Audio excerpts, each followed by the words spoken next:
নিজ দেশের ১৪ ক্রিকেটারকে নিয়ে হলো অফ ফেম করেছে লাহোরের গাদ্দাফি স্টেডিয়াম কর্তৃপক্ষ।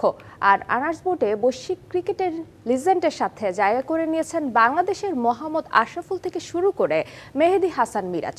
শুধু তাই নয়, বাংলাদেশ নারী ক্রিকেট দলের নামও রয়েছে গাদ্দাফি স্টেডিয়ামের আনার্স বোর্ডে।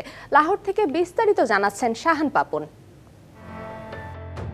পাকিস্তানের লাহোর ইন্টারন্যাশনাল ক্রিকেট স্টেডিয়াম ১৯৭২ সালে ১৯ মার্চ লাহোর স্টেডিয়ামের নাম বদলে গাদ্দাফি স্টেডিয়াম নাম ঘোষণা করেন দেশটির তৎকালীন প্রেসিডেন্ট জুলফিকার আলী ভুট্টো। লিবিয়ার প্রেসিডেন্টের মৃত্যুর পর এই স্টেডিয়ামের নাম বদলে ফেলার সিদ্ধান্ত হলেও শেষ পর্যন্ত গাদ্দাফির নামেই রেখে দেয় পিসিবি। শুরু থেকেই যে স্টেডিয়াম ধারণ করে আসছে পাকিস্তানের ক্রিকেটের নানান ইতিহাস। লাহোরের গাদ্দাফি স্টেডিয়ামের হল অফ ফেম, যেখানে পাকিস্তানের ১৪ লিজেন্ড জায়গা পেয়েছেন এবং তারা তাদের ক্রিকেটারদেরকে লিজেন্ডদেরকে সম্মান দেওয়ার জন্যই হল অফ ফেমে রেখেছেন।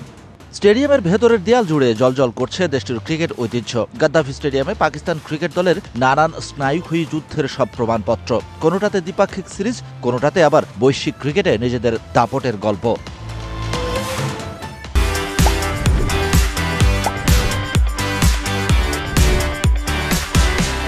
আছে অনার্স বোর্ড, যেখানে বিভিন্ন দেশের লেজেন্ডদের গাদ্দাফি স্টেডিয়ামে গড়া কীর্তির সাথে লেখা রয়েছে তাদের নাম। সেই সারিতে আছেন বাংলাদেশের ক্রিকেটের প্রথম সুপারস্টার মোহাম্মদ আশরাফুল, আছেন লিটন দাস, মেহেদী মিরাজ।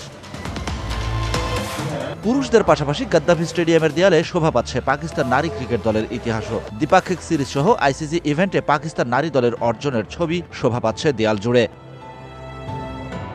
গাদ্দাফি স্টেডিয়ামের অনার্স বোর্ডে রয়েছে বাংলাদেশি নারী ক্রিকেট দলের নামও। এই স্টেডিয়ামে ২টা ওয়ানডে জিতেছে বাংলাদেশ নারী ক্রিকেট দল, তাই সালমা রুমানাদের বাংলাদেশও জায়গা দখল করে রেখেছে অনার্স বোর্ডে।